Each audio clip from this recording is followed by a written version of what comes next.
এই প্রতিবন্ধীরা কিন্তু আমাদের সমাজের আমরা বোঝা মনে করব না, এটা আমাদের সমাজের জন্য আশীর্বাদ। আমার এই সন্তানগুলো কে দেখবে, এটা মা বাবার সবসময় চিন্তা থাকে। তো এই চিন্তা ভাবনার মা বাবা মরে গেলেও যেন মারা যাবে, আজ নাহলে কাল যাবে মারা, সবাই যাবো আমরা, তাহলে যেন এই প্রতিবন্ধীরা এরা যেন আমাদের এরা যেন কষ্ট না পায়।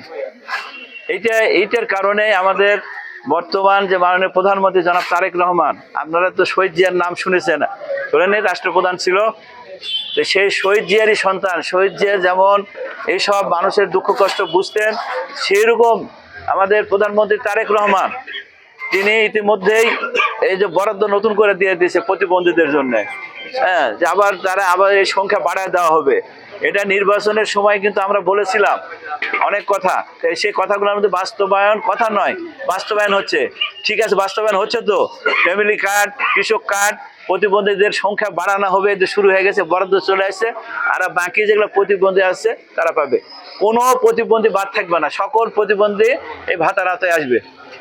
আর এই প্রতিবন্ধীরা কিন্তু আমাদের সমাজের আমরা বোঝা মনে করব না, এটা আমাদের সমাজের জন্য আশীর্বাদ।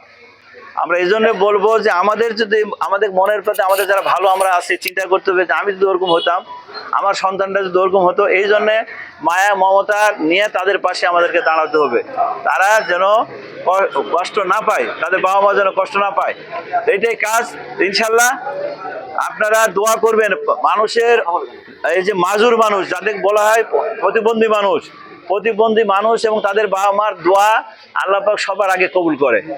আপনারা দোয়া করবেন তারেক রহমানের জন্য, আল্লাহ পাক তাকে যেন দীর্ঘজীবী করে, এবং সে আপনাদের মাঝে সেবার যে দায়িত্ব নিয়েছে, উনি দেখেন বারবার বলে ক্ষমতা নয়, দেশ সেবার সুযোগ পাইছি, জনগণের সেবা করার সুযোগ পাইছি, সেই মানুষটার জন্য দোয়া করবেন আপনারা।